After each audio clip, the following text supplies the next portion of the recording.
Let's move on. It's time for the day's business news, and I'm joined in the studio by Yuka Royer. Yuka, great to see you. Hi, Yuka. So France's richest man is set to take the stand in a high-profile criminal trial, a case that reads like a spy novel. Yeah, that's Bernard Arnault, the billionaire head of LVMH, who is set to appear in court today as a witness in a trial of Bernard Squarcini, the former head of France's domestic intelligence agency turned private detective. 9 other men are also being tried. Squarcini is charged with 11 offences, including breach of confidentiality, influence peddling, misuse of public funds, and forgery of public records. He's accused of using his security contacts for private gain, including on behalf of Bernard Arnault. Here's what the lawyer for the newspaper Fakir, one of the plaintiffs in the case, said when the trial opened earlier this month.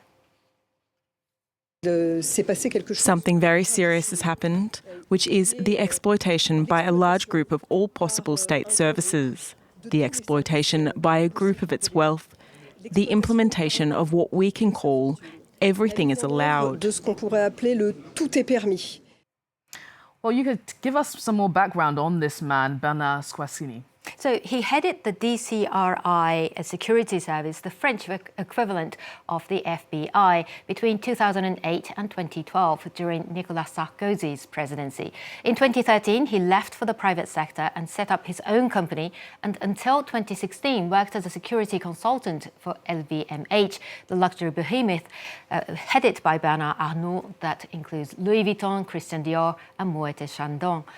Many of the allegations relate to incidents that happened during this period, but he's also alleged to have already used his influence when he was the intelligence chief, using the state agency to identify a blackmailer who was targeting Arnault.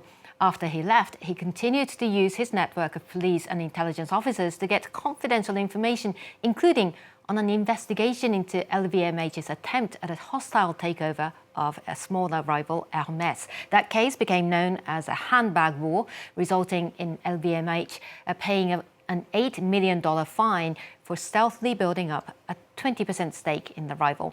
Other allegations relate to spying on journalist François Ruffin, who is now an MP, and his newspaper Fakir.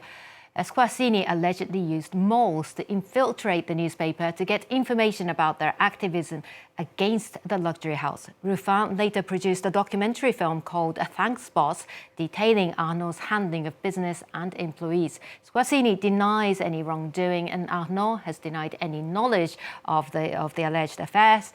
LVMH settled the case with prosecutors in 2021 without admitting any guilt for €10 million. Well, Yuka, let's move on. We're going to return to one of our top stories. Nigerian President Bola Tinubu is starting a 2-day visit here in France, and it's the first such visit in 24 years. Of course, boosting business ties is on the agenda. French President Emmanuel Macron's office has said that the trip would be an opportunity to deepen the already dynamic relationship between the two nations. The two leaders are set to attend the Franco-Nigerian Business Council during the visit. Nigeria was France's top trading partner in Africa last year, followed by South Africa, according to French customs data. But France's market share in Nigeria is tiny, far behind China, India and the United States. Nigeria is a major oil producer and rich in other natural resources. Almost all of its exports to France is hydrocarbon or energy related. France mainly exports refined petroleum products, agri-food products, machinery and chemicals to Nigeria.